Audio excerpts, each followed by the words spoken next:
Bonsoir mesdames, bonsoir messieurs. Bienvenue au Nocturne du Plan de Rome. Bienvenue également à ceux qui nous suivent sur Internet en direct. Et bien que la saison soit un petit peu passée, mais écoute, au nom de toute l'équipe, je vous souhaite à tous une très belle et très heureuse année 2026. L'histoire de Rome, de la Rome antique, est conventionnellement divisée en trois périodes: la royauté, la République et l'Empire. Au cours de cette histoire, le visage de Rome a beaucoup changé. La Rome que nous reconstruisons virtuellement et que nous vous présentons lors des Nocturnes, c'est la Rome de la fin de la période impériale sous l'empereur Constantin. Il nous a semblé intéressant de revenir au début de cette période pour montrer comment le premier empereur, Auguste, est à l'origine d'un bouleversement de nature à la fois politique et urbanistique, dont les conséquences se font sentir jusqu'à la fin de l'histoire de Rome.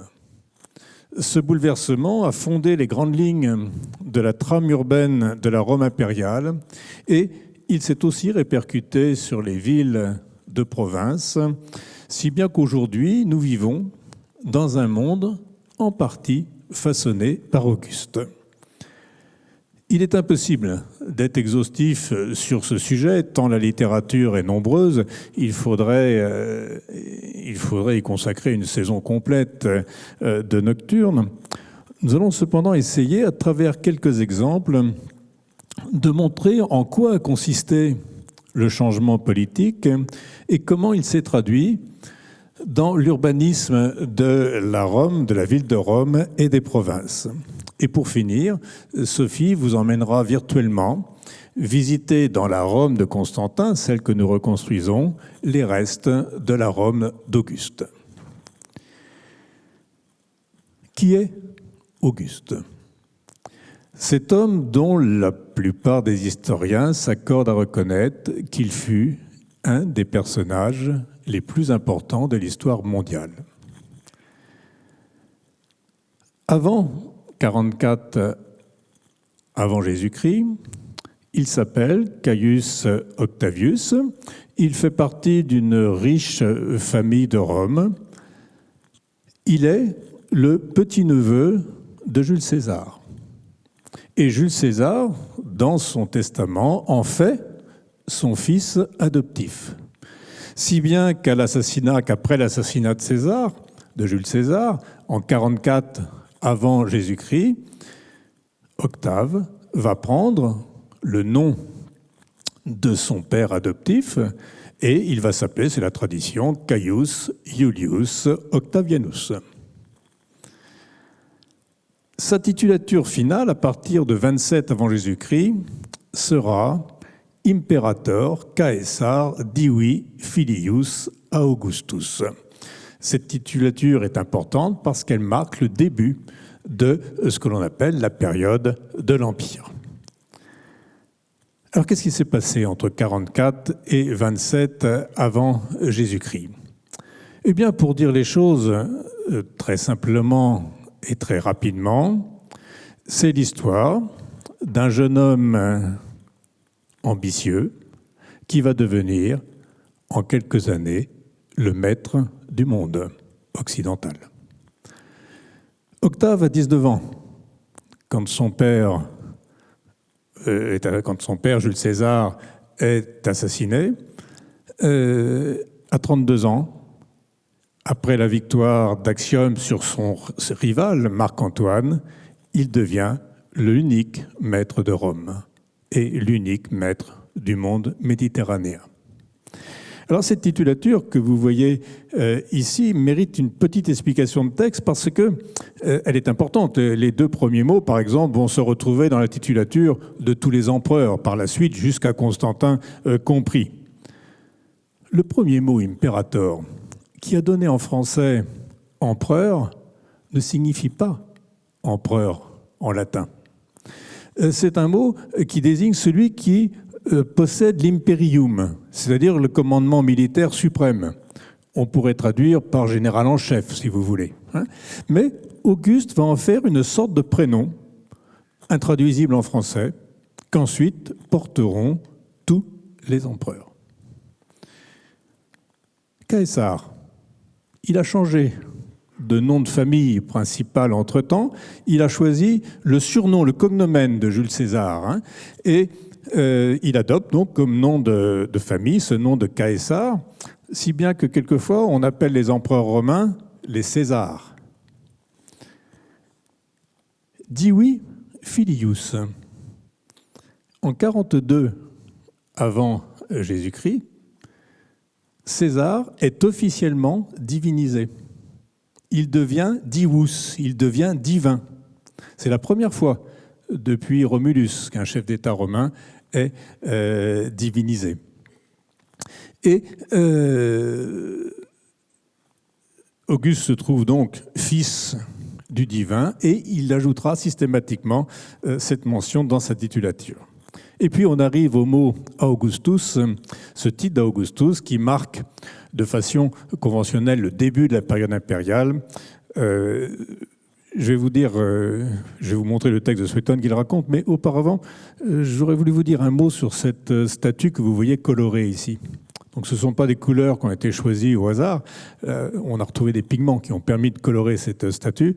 Et vous voyez, le manteau de couleur pourpre est important parce que ça, c'est la marque de l'imperator, de celui qui a l'imperium. Alors voici le titre d'Augustus qui est donné à celui qu'on va désormais appeler Auguste. C'est une séance du Sénat. On est au tout début, au mois de janvier 27 avant Jésus-Christ. Certains sénateurs proposaient qu'il fût appelé Romulus, comme étant le second fondateur de la ville. Mais ce fut le surnom d'Auguste qui prévalut, car ce terme s'applique également aux lieux sanctifiés par la religion et dans lesquels on fait une consécration quelconque après avoir pris les augures. Deux choses importantes. Auguste est le nouveau fondateur de Rome et Auguste est une personne sacrée.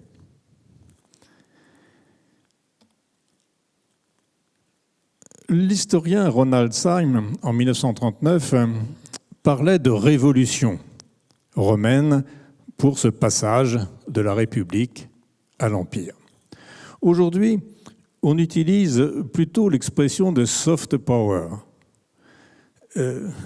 le pouvoir par la persuasion, le pouvoir par le discours, par l'image.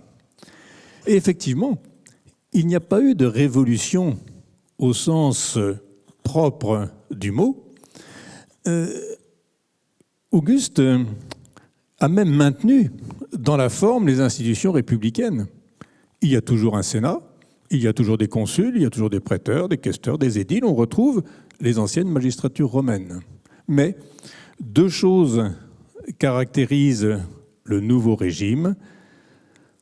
Les pouvoirs républicains vont être concentrés dans les mains d'un seul homme, le prince, c'est le vrai nom qu'on devrait donner, d'ailleurs, plutôt que de parler d'empereur, on devrait parler de prince et de principat plutôt que d'empire. Et on crée de nouveaux organes qui dépendent seulement directement du prince. Alors comment les choses se sont-elles passées ? Alors, ce serait trop long d'illustrer ce changement politique, cette politique de la propagande, de la communication, comme on dirait aujourd'hui. Je vais prendre qu'un seul exemple tiré d'un colloque assez récent qui porte justement sur l'instauration du principat, un article d'Eugenio de la Rocca sur une des images utilisées par Auguste. Il y a chez Suétone une curieuse contradiction. Regardez ce qu'il dit au début du livre qu'il consacre à Auguste. Il nous dit « Auguste naquit sous le consulat de Marcus Tullius Cicéron et de Caius Antonius le 9e jour avant les calendes d'octobre. » Donc c'est le 23 septembre. C'est une date qui est confirmée par d'autres auteurs, par des inscriptions. Mais regardez maintenant ce que dit Suétone à la fin du même livre. Plus tard, Auguste eut une si grande confiance dans ses destinées qu'il fit publier son horoscope et frapper des pièces d'argent portant le signe du Capricorne sous lequel il naquit. Ce que dit Suétone est confirmé par l'archéologie. Effectivement, sous Auguste, on a plusieurs séries de pièces qui sont frappées avec le signe du Capricorne. Mais il y a un problème. Le 23 septembre, ce n'est pas le Capricorne, c'est la Balance. C'est un très bon signe d'ailleurs. Par contre, le signe du Capricorne qui démarre le 23 décembre, c'est 9 mois avant le 23 septembre, c'est le jour de la conception d'Auguste. Alors, pourquoi avoir communiqué... Alors donc, Suétone se trompe. Le Capricorne, c'est le jour de la conception d'Auguste, le 23, le signe de la conception d'Auguste, le 23 décembre. Pourquoi avoir communiqué sur le Capricorne que plutôt sur la Balance ? Eh bien parce que le Capricorne est un excellent support de communication. Le Capricorne, c'est une chèvre. Le signe, la représentation du Capricorne, c'est une chèvre avec une queue de poisson. Chez les Grecs, dans beaucoup de légendes grecques, la chèvre, c'est Amalthée, la chèvre qui a nourri Zeus. Chez les Babyloniens, la constellation du Capricorne est une constellation amphibie qui est symbole de fertilité, de protection, d'abondance. Et en renvoyant au 23 décembre, Auguste fait remarquer qu'il a été conçu au moment du solstice d'hiver, c'est-à-dire au moment où le Soleil recommence son cycle, et c'est quelque chose que ce cycle du Soleil, ce début du cycle du Soleil, eh bien, on le lit au retour de l'âge d'or. Vous voyez comment, avec cette simple utilisation du signe du Capricorne, on peut faire passer beaucoup de choses. Alors, il y a des séries de pièces qui portent simplement le signe du Capricorne. Il y en a d'autres, comme celle-ci, qui sont encore un peu plus explicites, parce qu'on y ajoute la corne d'abondance, et on y ajoute, pour la prospérité, bien sûr, et on y ajoute le gouvernail et le globe terrestre pour symboliser la maîtrise du monde sur terre et sur mer. Auguste est celui maintenant qui domine les terres et les mers et qui ramène la paix après des dizaines d'années de guerre civile. Alors comment cela s'est-il traduit sur l'urbanisme de Rome ? Eh bien d'abord par une organisation de la ville en 14 régions, organisation qui va avoir de l'importance, par exemple sur l'emplacement des casernes de vigiles, des casernes de pompiers, et c'est une organisation qui va durer jusqu'au Moyen-Âge. Et puis, Auguste va avoir une œuvre de construction absolument considérable, en construisant de nouveaux édifices, en refaisant d'autres. Beaucoup d'historiens, d'historiens anciens le racontent, et lui-même s'en vante dans une sorte de testament qu'on appelle les Res Gestae. On pourrait traduire plutôt par les exploits. À la fin de sa vie, il écrit à la première personne son bilan, tout ce qu'il a fait. Je vais vous laisser en écouter un extrait. On va le laisser lui-même nous lire son testament depuis le fond de son tombeau. J'ai restauré à grands frais le Capitole et le théâtre de Pompée. J'ai réparé les aqueducs. J'ai terminé le Forum Iulium et la basilique située entre les temples de Castor et de Saturne. J'ai réparé dans Rome, sous l'autorité du Sénat, 82 temples. J'ai construit, avec l'argent du butin, le temple de Mars Vengeur et le Forum d'Auguste.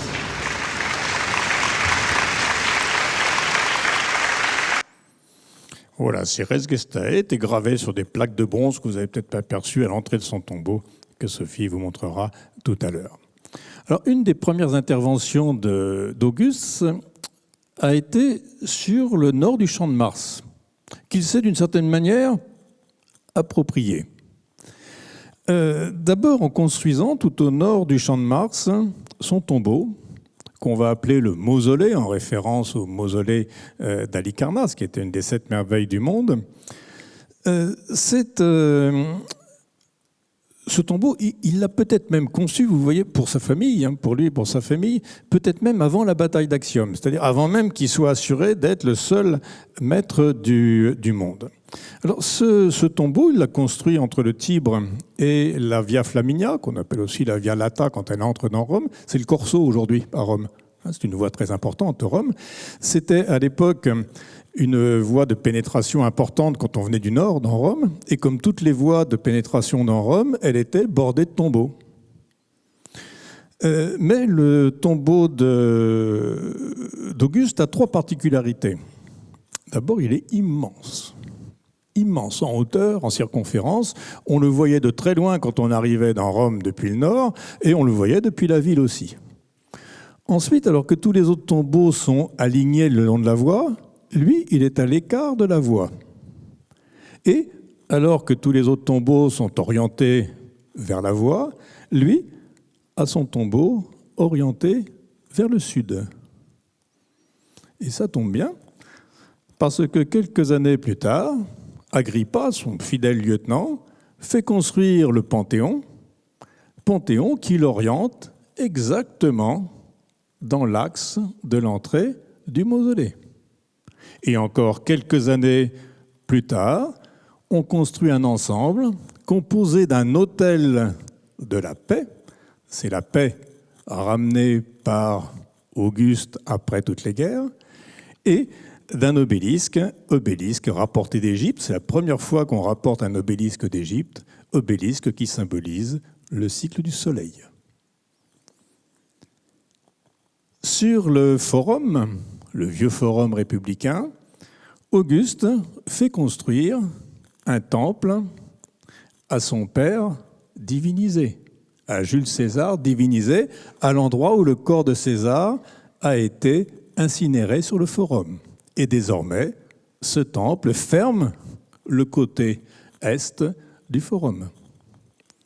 Et il se fait construire, à son nom, pour lui, un forum également, fermé par un autre temple, un temple à Mars Ultor, c'est le Mars vengeur, celui qui venge la mort de César. Auguste avait le sens des grandes perspectives, des grands alignements. On a parlé de son tombeau au nord, qui était la première chose qu'on voyait en arrivant du nord. Eh bien, sur le mont Palatin, du côté sud, il va faire construire un temple à Apollon, qu'à l'époque, il était d'une blancheur éclatante, nous disent les textes. À l'époque, quand on arrivait du sud, c'était la première chose que l'on voyait en hauteur. Et puis, il a fait du Champ de Mars dans son ensemble, par du sud du Champ de Mars, une sorte d'immense parc de loisirs, pourrait-on dire. Agrippa, il fait construire les premiers thermes publics de Rome. On ajoute au théâtre de Pompée, qui était là avant, 2 nouveaux théâtres. On reconstruit des portiques où on en construit de nouveaux, ainsi le portique d'Agrippa au nord, qui porte à l'intérieur une immense carte du monde. Et puis, pour alimenter tout cela, il faut de l'eau. Il faut de l'eau, en particulier pour les thermes. Eh bien, on va amener un aqueduc spécialement au Champ de Mars, l'Aqua Virgo, qui coule toujours, c'est celui qui alimente la fontaine de Trévi. On va construire aussi, il y aura 3 aqueducs qui seront construits sous le règne d'Auguste, l'Aqua Iulia pour alimenter le Palatin et l'Aqua Alsietina pour alimenter dans le Trastevere un édifice de spectacle de combat naval, la Naumachie, construit par Auguste. Or, ces changements se sont répercutés également sur les provinces. Alors dans les provinces, eh bien, Auguste a fait comme pour Rome, il a tout réorganisé. Province sénatoriale, province impériale. Il a aussi complété la conquête. Regardez, maintenant, en vert, vous avez tout ce qu'a fait Auguste. Maintenant, l'Empire romain fait le tour de la Méditerranée. Et on peut parler de Mare Nostrum. La mer Méditerranée devient notre mer pour les Romains, c'est une mer intérieure. Dans tout l'Empire, on va améliorer les routes. On va construire de nouvelles voies, on va construire des ponts. Ici, par exemple, vous en avez toujours un qu'on voit très bien, qui date de l'époque d'Auguste, c'est le pont de Saint-Chamas, entre Marseille et Arles. Et regardez qui l'a construit. Son nom est indiqué ici.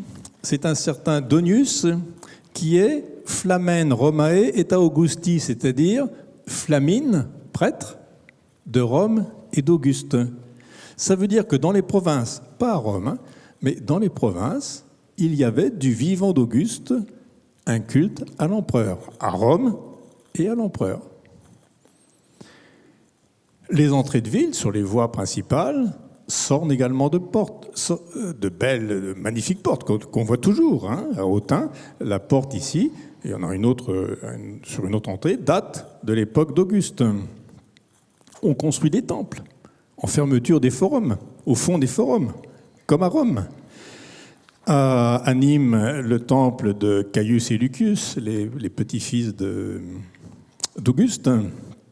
À Vienne, le temple aussi en fermeture du forum. Et puis, un petit peu partout, on construit des théâtres. C'est la grande époque de construction des théâtres, à l'image des théâtres de Rome, les théâtres qui sont d'extraordinaires moyens de diffusion de la propagande. Voilà, je vais maintenant laisser Sophie vous emmener dans la Rome de Constantin, mais pour voir les monuments qui datent de l'époque d'Auguste. Bonsoir.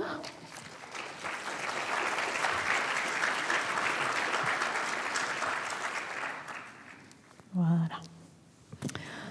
La visite de ce soir sera assez dense, car la Rome de Constantin doit beaucoup à la Rome d'Auguste, dont elle est en quelque sorte l'héritière. Pour faciliter le repérage, nous allons nous rendre dans les secteurs que Philippe vous a présentés sur les cartes de la première partie. Nous commencerons ici, sur le forum romain, avant de rejoindre le forum d'Auguste. Ensuite, nous ferons un saut sur le Palatin, à l'endroit qu'Auguste avait choisi pour y construire sa maison. Et puis nous enchaînerons enfin par une visite du Champ de Mars, en progressant du sud vers le nord, du théâtre de Marcellus jusqu'au mausolée d'Auguste. Si je me retourne, vous allez voir que nous nous trouvons actuellement devant le temple au divin César, le temple qui a été construit pour Jules César après qu'une comète soit passée dans le ciel de Rome, alors que des jeux étaient donnés en l'honneur de sa mort. Ce fut probablement une des plus belles actions de communication réalisées par Auguste dès le début de son arrivée au pouvoir, faire de son père adoptif un divin. L'intérêt était double. Il devenait de facto le fils d'un divin, légitimant ainsi son accès au pouvoir. Le second point, c'est qu'aucun dirigeant d'État n'avait été divinisé depuis Romulus, qui était le fondateur de Rome. En ancrant sa famille dans la même veine des grands hommes divinisés, Auguste se présente donc comme le nouveau fondateur de Rome, un nouveau Romulus qui va complètement changer le visage de la ville. Auguste fait tout pour que le début de son règne soit tout simplement assimilé à un nouvel âge d'or. Il va restaurer ou faire restaurer, construire ou faire construire tellement de monuments que la physionomie de Rome en sera durablement marquée jusqu'au IVe siècle après Jésus-Christ, l'époque que nous restituons. Je tenais donc symboliquement à commencer la visite de ce soir ici, avant de me diriger tout de suite vers le forum d'Auguste. Donc pour ce faire, nous allons emprunter la Via Sacra. Je vais laisser sur ma droite la basilique émilienne, et puis le petit temple à Janus Geminus que vous apercevez qui empiète d'ailleurs partiellement sur cette Via Sacra. Et puis je vais emprunter une petite rue qui va se trouver ici sur la droite de la Curie julienne. Cette petite rue s'appelle l'Argilette. Et si nous prenons l'Argilette, vous allez voir que nous allons déboucher directement dans le forum de César, le premier de ce que l'on appelle la lignée des forums impériaux, même si naturellement vous savez tous que César n'a jamais été empereur. Mais il a commencé à faire construire ce nouveau forum à un moment où le forum romain était devenu trop petit, au moment où Rome avait commencé à conquérir de plus en plus de territoires. Donc je ne m'y attarde pas, mais je tenais quand même à y aller à pied pour vous montrer que le forum d'Auguste est juste à côté. Vous voyez, vous commencez à l'apercevoir au bout de la perspective. Nous commençons à y arriver. Alors, ce forum d'Auguste est constitué d'une place entourée par 2 portiques, avec beaucoup de polychromie sur le sol et sur les colonnes. Et nous savons que sous ces portiques, on pouvait signer des actes notariés ou encore venir gérer un certain nombre d'affaires. L'espace central, vous allez commencer à l'apercevoir, l'espace central est fermé par le temple de Mars Vengeur, un magnifique temple dont la trace est encore très bien visible aujourd'hui à Rome. Une statue en bronze doré se trouvait vraisemblablement au centre de la place. Elle représente Auguste sur un quadrige et j'attire votre attention sur la dernière ligne de la dédicace. Regardez. Auguste porte le titre de Pater Patriae, le père de la patrie, qui protège à la fois la ville et l'ensemble de l'Empire. Donc rien que sur le centre-ville de Rome, Auguste s'est donc attribué une surface foncière conséquente, mais pas pour son usage personnel. Il ne s'est d'ailleurs jamais fait construire de palais au sens propre du terme, et c'est une histoire que je vais vous raconter maintenant en nous transportant sur le Palatin, et je vous emmène même plus précisément sur les marches d'accès au temple d'Apollon Palatin. Alors si on veut se repérer un petit peu, dans notre dos, nous avons le Grand Cirque, qui se trouve dans la vallée murcienne au point le plus bas. Un petit peu plus haut, on trouve la Siloa Apollinis, un bois consacré au dieu Apollon, et Auguste avait savamment choisi d'occuper le secteur sommital de la colline du Palatin pour y construire sa maison. Sauf que les choses ne se sont pas exactement passées comme prévu. Je vous livre le témoignage de Suétone. Suétone nous dit, donc il c'est Auguste, il fit élever le temple d'Apollon dans une partie de sa maison du Palatin qui avait été frappée par la foudre et que ce dieu, d'après la réponse des aruspices, réclamait pour lui. Vous découvrez ce temple à l'écran avec un ensemble statuaire qui rappelle les origines de Rome. Il s'agit de la Roma Quadrata. Elle figure symboliquement les bœufs qu'a utilisé Romulus pour tracer le sillon sacré qui protégeait Rome à l'emplacement où sera plus tard construite la première muraille de la ville. En termes de communication, ce choix était extrêmement habile. Auguste ne se présente pas comme un révolutionnaire qui va créer un nouveau régime en mettant à mal les anciennes institutions, mais comme un nouveau Romulus. C'est un homme qui est difficile à cerner. Auguste pense beaucoup, il communique, il manipule, en prenant toujours un grand soin à l'affichage. Les changements se font progressivement et la stabilité politique obtenue est présentée comme la meilleure garantie de la paix retrouvée. Alors ce complexe d'Apollon Palatin, que vous découvrez ici à l'écran, est un bel exemple d'évolution de notre modèle virtuel. Nous l'avions présenté lors d'un colloque à Rome, dans une version précédente, avec un portique à un seul niveau. Voici ce que nous avions présenté à l'époque à Rome. Et suite aux discussions avec les spécialistes du Palatin, nous présentons maintenant un portique à 2 niveaux et les statues des Danaïdes sont placées à l'étage. Je ne peux pas vous montrer la maison d'Auguste dans la Rome du IVe siècle après Jésus-Christ, tout simplement parce qu'elle n'existe plus. Elle se trouve désormais sous terre, remplacée par l'Aedes Caesarum, un temple dédié au César, si l'on suit l'hypothèse de Filippo Quarelli. Alors ce temple-là, nous l'avons restitué. Il se trouve à gauche du temple d'Apollon palatin, derrière le portique des Danaïdes, et on ne peut pas le voir à cause de la perspective. Ce temple est vraiment important à 2 titres. Le premier a déjà été expliqué par Philippe dans la première partie. C'est lui que l'on voyait en premier quand on arrivait à Rome depuis le sud de la ville à l'époque d'Augustin. Comment s'afficher de façon plus claire comme le nouveau maître de Rome, le nouveau maître du monde. Le second point qui est très important, c'est celui de la communication.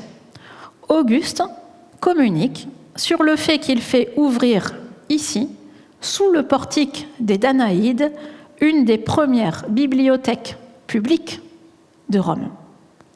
Il faut dire que la culture et les arts sont grandement soignés à l'époque augustéenne. Je vous emmène voir une des premières bibliothèques publiques ouvertes par Auguste sur le Palatin. Regardez. C'est une stratégie nécessaire si Auguste veut s'imposer comme le fondateur d'un nouvel âge d'or propice au développement de la paix. Le principat d'Auguste est un des plus subtils à comprendre, tant il a su, dirait-on aujourd'hui, manipuler l'opinion. J'essaie un petit peu à travers cette visite de vous faire voir les 2 volets du personnage avec toute sa complexité, mais ce n'est pas évident. Nous allons maintenant nous rendre sur le champ de Mars, la plaine qui se trouve au nord de Rome, et je vais vous proposer de progresser du nord vers le sud. Du sud vers le nord. Oui, je me trompe tout le temps, c'est pas grave. On va aller du sud vers le nord, c'est ça. Vous allez voir, à travers cette déambulation dans le champ de Mars, qu'Auguste est intervenu quasiment partout, quelle que soit la typologie des édifices dont nous parlons. Les thermes, les basiliques, les édifices de spectacle, les portiques, les temples, et j'en oublie. Et la subtilité, c'est qu'il n'y a que très peu de monuments, à part son forum et son mausolée, qui portent directement son nom. Pour commencer, je vous propose de découvrir ce théâtre qu'Auguste a fait construire, mais qu'il a dédié à son neveu Marcellus. Marcellus, c'était le fils de sa sœur Octavie.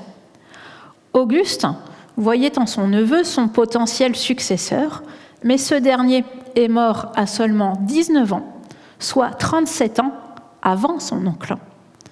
Donc, quand Auguste procède à l'inauguration de ce théâtre de 15 000 places, vous allez voir ce que ça donne tout de suite à l'image, c'est le second plus grand théâtre de Rome, il le dédie au défunt Marcellus.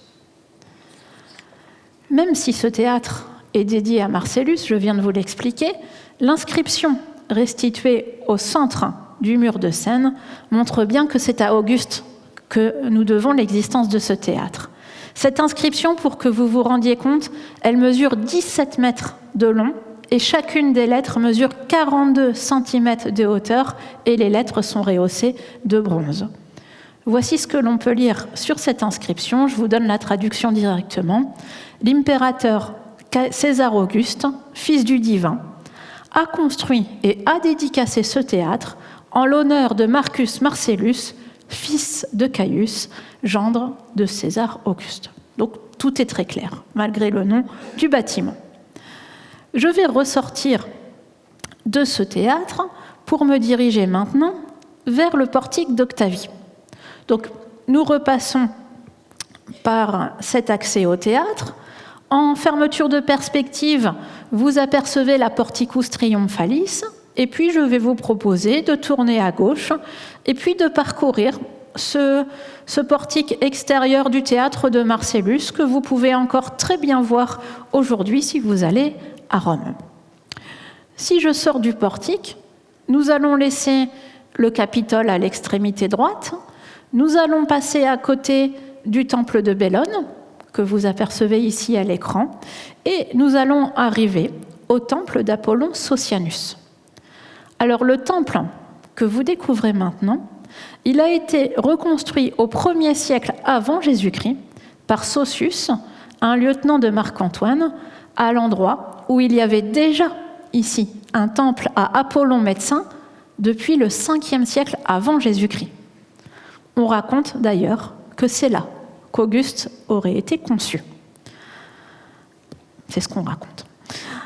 Le secteur est densément urbanisé, je pense que vous vous en rendez compte, et du coup, nous allons arriver directement au portique d'Octavie, construit, vous vous en doutez, par Auguste, à l'emplacement de l'ancien portique de Métellus.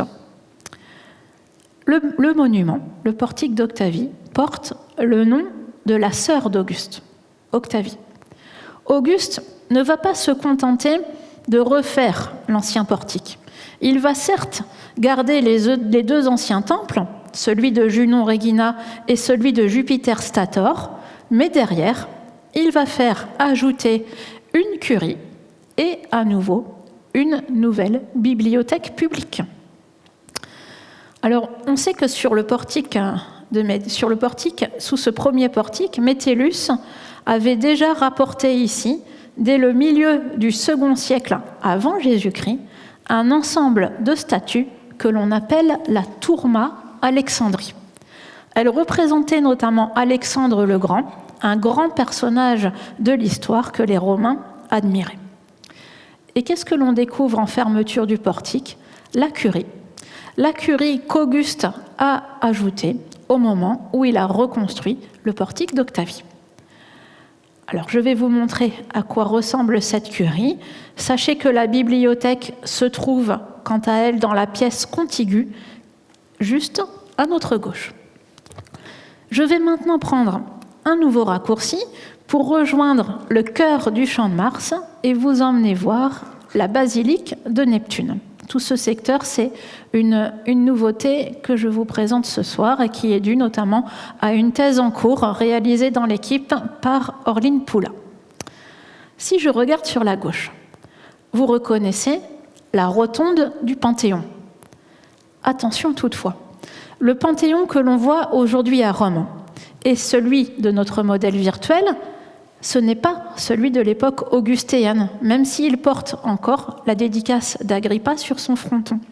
C'est le Panthéon qui a été reconstruit par Hadrien, qui l'a au passage adossé à la basilique de Neptune pour des questions de stabilité du terrain.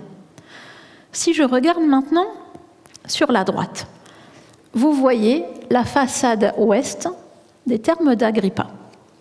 Ces thermes sont très importants, car s'ils étaient au départ privés, ils ont ensuite été légués au peuple pour devenir les premiers thermes publics de la ville de Rome. Alors certes, nous sommes loin de la dimension des grands thermes impériaux qui verront ensuite le jour. Les thermes de Caracalla, les thermes de Dioclétien, les thermes de Trajan, pour ne citer que les plus importants. Mais tout de même, c'est la première fois, avec ces thermes d'Agrippa, que tout le monde a accès à un circuit thermal complet avec salle froide, salle tiède et salle chaude. Ce fut certainement très apprécié par toute la catégorie de population qui n'avait pas d'espace, jusque-là, proprement dédié au bain. Et comme le dit si justement Lucien Gerfagnon, Agrippa contribuait à faire aimer le prince par une plèbe ravie de tant de splendeur. Agrippa, le lieutenant d'Auguste, a également fait construire une basilique dédiée à Neptune, juste à côté de ces thermes, juste ici. Agrippa a choisi le dieu de la mer parce qu'il voulait célébrer deux de ses victoires navales importantes, celle de Noloque et celle d'Actium. La salle de la basilique de Neptune, ici, mesure 45 mètres de long sur 20 mètres de large. Le bâtiment original a été détruit par l'incendie de 80 sous Titus et les restes conservés correspondent là encore à la reconstruction d'Adrien. Alors, je ne peux quand même pas ce soir vous parler de la Rome augustéenne sans faire un petit détour par la Rapakis. Alors, rendons-nous, voilà, j'utilise la carte et je vous emmène voir l'hôtel de la Paix, également construit par Auguste toujours sur le Champ de Mars. Cet autel a été érigé en 13 avant Jésus-Christ, sur ordre du Sénat, et il célèbre la paix retrouvée après la période des guerres civiles. Ce quartier a beaucoup changé entre l'époque d'Auguste et l'époque que nous représentons. La première raison qui explique ce changement est la croissance phénoménale de la population de Rome. Ce secteur s'est progressivement couvert d'immeubles d'habitation, des insulae, pour loger la population grandissante de Rome. La seconde raison qui explique la transformation du quartier, c'est l'exhaussement du niveau du sol d'environ 3 mètres. On doit cette élévation aux crues répétées du Tibre, qui ont toujours charrié des quantités impressionnantes d'alluvions, mais aussi aux incendies et aux effondrements successifs. On constate ainsi que le sol de la Rome du IVe siècle est bien plus haut que celui de l'époque augustéenne, époque à laquelle l'autel de la paix avait été construit. Le registre supérieur de cet autel présente sur ses petits côtés des scènes mythologiques, encore une fois, vous vous en doutez, dédiées aux origines de Rome. À droite, par exemple, on reconnaît Énée, qui est en train de sacrifier une truie alors qu'il vient de débarquer dans le Latium après sa fuite de Troie. Des processions sont également figurées sur le long côté de l'Arapakis. Alors attention, elles sont largement restituées. Et ce que vous voyez ici à l'écran correspond à une hypothèse proposée par l'équipe de Bernard Frischeur. Dans tous les cas, on y reconnaît, et je vous le montre à l'image, Agrippa et son fidèle lieutenant, Auguste et son fidèle lieutenant Agrippa sur sa droite. Pour terminer la visite de ce soir, je voudrais vous emmener voir le tombeau d'Auguste, le mausolée, qui se trouve, on l'a vu dans la première partie, à l'extrémité nord du Champ de Mars. Il rappelle, rien que par son nom, le mausolée d'Halicarnasse, qui est une des 7 merveilles du monde. Il était tout à fait d'usage que les tombeaux de l'aristocratie sénatoriale ou ceux des grandes personnalités soient disposés dans ce secteur de la ville. Philippe vous l'a montré dans la première partie. Mais regardez, le mausolée d'Auguste les éclipse tous par le gigantisme de son tombeau. La première chose que l'on remarque de loin est la statue d'Auguste, qui va dominer tout le secteur nord de Rome. Le mausolée, tel que vous le découvrez ce soir, se présente dans une toute nouvelle version. Nous avons été particulièrement convaincus par un nouvel article de recherche publié par Heiner von Esberg en 2021. Nous avons ainsi tout lieu de penser que des autels avaient été installés devant le mausolée d'Auguste en l'honneur des membres prestigieux de sa famille qui avaient été enterrés ici. Le jour anniversaire de leur mort, les Sodales Augustales y apportaient des offrandes. Il s'agit d'un collège religieux qui a été créé par Tibère, le successeur d'Auguste, et qui avait la charge du culte à Auguste divinisé. Des offrandes ont par exemple été apportées ici, devant le mausolée d'Auguste, au moment de la mort de Germanicus, qui est le petit-fils d'Octavie. Les traces archéologiques permettent également de restaurer un revêtement de marbre blanc à l'extérieur sur les côtés de l'entrée. Il était peut-être destiné, c'est ce que nous avons ici suggéré, à porter les éloges des membres de la famille d'Auguste inhumés ici. C'est une hypothèse séduisante proposée par notre collègue allemand. Auguste avait également fait graver les hauts faits de son règne sur des stèles de bronze placées devant son mausolée. Le texte est connu sous le nom des Res Gestae. Si l'original situé à Rome a disparu, différentes copies furent réalisées dans l'Empire. Et ce texte a ainsi été retrouvé à Ancire, en Turquie, c'est l'actuel Ankara, sur les murs d'un temple dédié à Auguste et à Rome. À l'entrée du mausolée, 2 boucliers avaient été installés. Ce sont des copies d'un original en or qui se trouvait dans la curie julienne. Ces boucliers portaient les noms des 4 vertus chères à Auguste, le courage, la clémence, la justice et la piété. Ces vertus sont directement issues de l'idéologie hellénistique, ce sont les vertus stoïciennes, et elles sont la marque distinctive des bons empereurs. L'intérieur du mausolée est constitué d'un couloir d'entrée, puis de 5 anneaux concentriques de béton. Il n'y a pas d'autre source lumineuse que cette porte d'entrée, et les cendres d'Auguste sont précisément disposées au milieu du bâtiment, en dessous de sa statue. Pour conclure, je voudrais vous donner quelques chiffres. Auguste a eu l'imperium pendant 57 ans et il a dirigé le Principat pendant 43 ans. Ce long règne lui a permis de mener à bien une double entreprise. La première a été d'assurer une transformation profonde de Rome grâce à diverses réfections ou constructions. Il est tout à fait frappant, et c'est ce que nous avons essayé de vous montrer ce soir, de voir la permanence de la ville transformée par Auguste dans la Rome de Constantin, 3 siècles après sa mort. Même si une bonne partie des monuments ont été restaurés ou reconstruits, ils ont souvent gardé leur fonction première. Leur aspect est d'ailleurs resté souvent très proche de l'original. La seconde grande entreprise d'Auguste a été de mettre en place une véritable entreprise idéologique.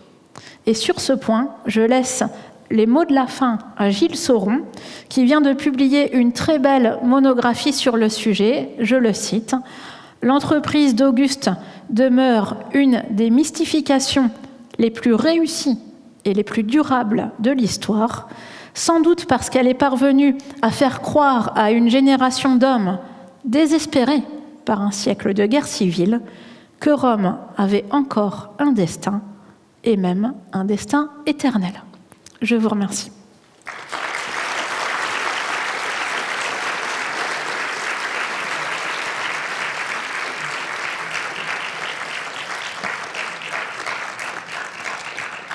Merci beaucoup à vous. Donc on va passer à la séance des questions. Le temps que les micros arrivent, je rappelle que la prochaine nocturne début mars sera la nocturne invitée. On recevra Grégory Chambon qui nous parlera de Mésopotamie.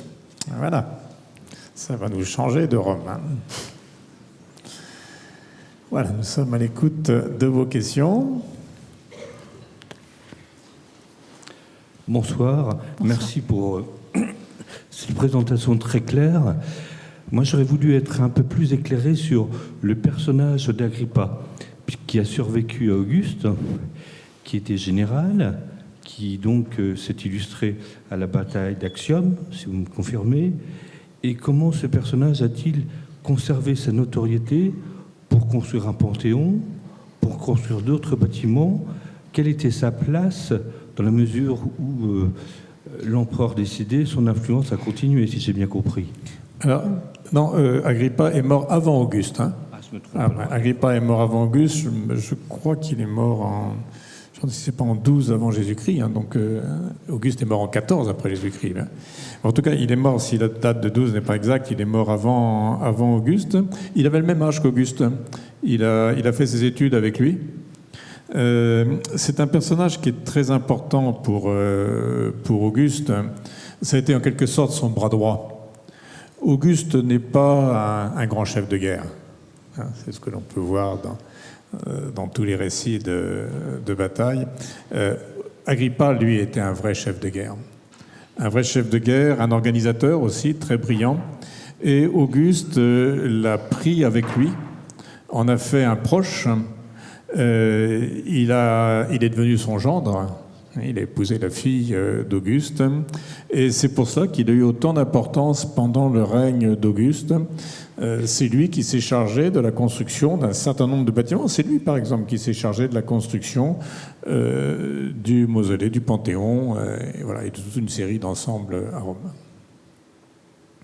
Et vous auriez un conseil au niveau d'une fiction qui a été écrite sur Agrippa? Alors sur Agrippa, il y a l'excellent livre de Michel Rodaz. Michel Rodaz, professeur à Bordeaux, qui a fait sa thèse, je crois, la thèse sur Agrippa. Ouais. C'est un personnage fascinant, Agrippa. Vous avez vu dire à quel point sur l'Arapakis, il est représenté au milieu, comme Auguste. Oui. Oui, merci pour cette conférence. J'aurais aimé savoir si on avait des informations sur les architectes qui ont construit ces différents monuments, éventuellement sur les ouvriers, et est-ce qu'on a aussi des sources qui témoignent de discussions ou des relations que Auguste pouvait avoir avec ces mêmes architectes, dans quelle mesure il avait son mot à dire, dans quelle mesure aussi il a été consulté régulièrement? Alors, il est très très rare qu'on connaisse les architectes des monuments romains. Par contre, on connaît très bien un architecte qui a été proche d'Auguste. C'est le seul, d'ailleurs, architecte dont on ait conservé les écrits. Il s'appelait Vitruve. Il s'appelait Vitruve, et Vitruve a écrit 10 livres sur l'architecture. C'est un condensé d'encyclopédie sur l'architecture, qu'il a dédié à l'empereur Auguste, qui lui a peut-être lu, d'ailleurs. Il y a une hypothèse selon laquelle les préfaces qu'on trouve pour chaque livre de Vitruve seraient en fait les discours que Vitruve a prononcés devant Auguste. Et une des découvertes archéologiques les plus fascinantes, je crois, de ces dernières semaines, c'est qu'il semble qu'on ait retrouvé la basilique construite par Vitruve à Fano. Et cette basilique-là, on la cherche depuis sacrément longtemps. Donc si vous voulez vous renseigner, elle vient juste d'être mise au jour en ce début d'année 2026. Oui. On va prendre au milieu. Est-ce qu'il y aura après des questions sur Internet, François? Oui. Donc on prendra François et après on prendra monsieur également à gauche. Bonsoir. Souvent on parle d'un dernier triumvirat, celui formé par Auguste, Agrippa et Mécène. Or, lors de votre présentation, il n'est pas fait mention de ce troisième individu.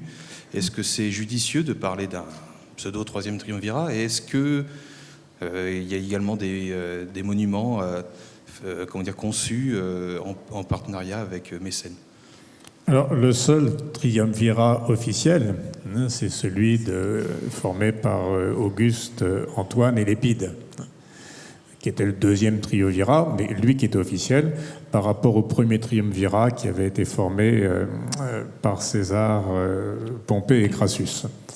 Alors, le rôle de Mécène, j'en ai pas parlé parce que je vous l'ai dit, traiter du principat, de l'instauration du principat d'Auguste, il nous faudrait des heures et des heures. Mais c'est vrai que Mécène, c'est un personnage aussi important qu'Agrippa. Agrippa, c'est le volet administration, commandement militaire. Mécène, c'est le volet artistique. Et Mécène a favorisé dans Rome l'accueil de, j'allais dire, une cour de poètes ou d'écrivains. C'est pas tout à fait comme ça qu'on peut définir les mots, mais en tout cas, c'est lui qui a protégé Horace, qui a protégé Virgile, qui a protégé tous ces auteurs qui ont fait finalement la gloire aussi d'Auguste par les arts. Sophie vous a montré la bibliothèque du Palatin. Elle vous a dit qu'Auguste avait refait une bibliothèque aussi dans le portique d'Octavie. Le pouvoir d'Auguste, il est venu aussi par la littérature. Et là, Mécène a joué un rôle immense, alors pour la littérature elle-même, mais également pour les arts en général. C'est là qu'il y a une expression, un mécénat. Un mécénat, aujourd'hui, c'est faire comme Mécène, favoriser les arts. On va prendre monsieur à gauche et après Françoise pour les questions sur Internet. Allez-y. Oui, merci. Première question qui s'adresse à Sophie. J'ai eu l'impression que les monuments ont changé de couleur depuis. Au départ, c'était coloré et là, essentiellement blanc. Est-ce qu'il y a une raison à cela ? Alors, il y a une raison qui n'est pas historique, mais qui est scientifique, liée à nos propres choix de restitution dans le laboratoire. Nous savons qu'il y avait probablement beaucoup plus, tout simplement, beaucoup plus de couleurs dans la Rome ancienne.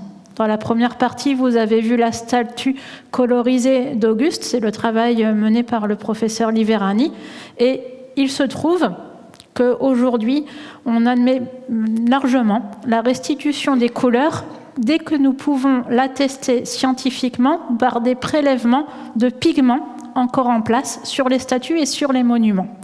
Or, à Rome, les conditions ne sont pas exceptionnelles pour que ces pigments soient parvenus en grand nombre jusqu'à nous. Donc sur la statue de Prima Porta, la statue d'Auguste, on en a retrouvé suffisamment pour pouvoir mettre le bleu, le rouge et les couleurs que vous avez vues. Et le temple d'Apollon Palatin, à ma connaissance, c'est le meilleur exemple de conservation de pigments dans Rome, mais c'est un exemple extrêmement rare. On a retrouvé de la peinture or sur les chapiteaux, on a retrouvé des peintures orange, jaune sur l'architrave. Donc à partir du moment où les pigments sont là, nous les restituons. Par contre, nous sommes des universitaires, nous avons besoin d'une caution scientifique, et à partir du moment où chimiquement les pigments n'ont pas été retrouvés, nous ne mettons pas de couleur, nous préférons privilégier le marbre blanc, qui de toute façon était extrêmement présent dans la ville. Donc faute de source, c'est vrai qu'on pourrait restituer un petit peu de couleur, mais sachez qu'au minimum, à chaque fois que vous voyez des peintures sur le modèle, elles sont attestées. Il ne faut pas par ailleurs d'ailleurs aller trop loin dans cette idée que tout était coloré. On sait que les Romains, par exemple, font des statues en marbre de Paros. Le marbre de Paros, c'est un marbre qui est très très cher. Il est bien évident que s'ils devaient colorer toute la statue, c'est pas la peine de prendre du marbre de Paros. Hein. Et vous avez vu que sur la statue d'Auguste, qui a pu être étudiée assez précisément, a été conservée à l'abri dans la villa de Livy. On est quasiment sûr des restitutions. Vous avez pu remarquer que tout n'a pas été peint. Puisqu'on est parti sur du réalisme avec le manteau rouge, dans ce cas, il fallait faire la cuirasse d'Auguste dorée. Et en fait, elle a été laissée blanche. C'est le marbre là, c'est le marbre qu'on voit. Donc il y avait effectivement des touches de couleur. Sur cette statue, c'était important de faire le manteau en rouge parce que c'est ça qui justifie le nom d'imperator. Auguste, il a l'imperium, c'est l'imperator, donc il a ce manteau rouge, le paludamentum. Mais pour le reste, c'est des petites touches de couleur et on laisse le fond de la statue en marbre blanc. D'accord, merci. Deux petites questions. Est-ce qu'on sait qui est le père biologique d'Auguste? Est-ce que vous ne faites pas mention de son nom? Alors, son père, c'est Octavius, c'est théorique, son père théorique. La légende raconte qu'il a été conçu dans le temple d'Apollon médecin, une nuit, sans la présence de son père biologique, par le dieu Apollon lui-même, qui avait pris la forme d'un serpent. La mère d'Auguste, je vous livre la légende telle qu'elle est racontée, la mère d'Auguste était endormie dans le temple alors qu'elle était venue faire une prière le soir, elle s'est endormie dans le temple et quand elle s'est réveillée le matin, elle avait une trace de serpent sur son ventre, je crois, et 9 mois plus tard, elle a donné naissance à Auguste. Voilà, donc Auguste est, selon cette légende, fils d'Apollon. C'est pas mal, hein. Et déjà, en prenant le nom de Iulius, en prenant le nom de famille de Iulius, de son père adoptif, il avait déjà une ascendance divine, puisque les Iulii prétendaient descendre de Iule, qu'on appelle aussi Ascagne, qui est le fils d'Énée. Or, Énée, c'est le fils d'Anchise et de Vénus. D'accord, merci. Pour terminer, tout à l'heure, en parlant d'Agrippa, vous avez dit que Auguste avait de bons rapports avec les auteurs, pas les auteurs, mais le monde artistique. Pourquoi est-ce qu'il y a eu tant de problèmes avec Ovide, qu'il a été obligé de l'envoyer en exil? Alors, pour Ovide, il y a eu beaucoup de littérature sur l'exil d'Ovide. Apparemment, Ovide était un poète qui a écrit beaucoup de poèmes amoureux. Il semble être allé un petit peu trop loin dans cette voie-là. Et vous savez qu'Auguste était quelqu'un qui était assez rigide d'un point de vue moral, qui voulait ramener les mœurs anciennes de grande pudeur. Ça peut être une des raisons pour lesquelles Ovide a été exilé. Oui. François ? Oui, 2 questions sur comment ont été financés tous ces travaux, quelles ont été les ressources, les conquêtes qui ont pu financer ces travaux somptueux. Alors dans les Res Gestae, si ça vous intéresse de le lire, vous verrez, Auguste donne tous les prix. À combien, voilà, tout ce qu'il a fait, il dit combien ça a coûté.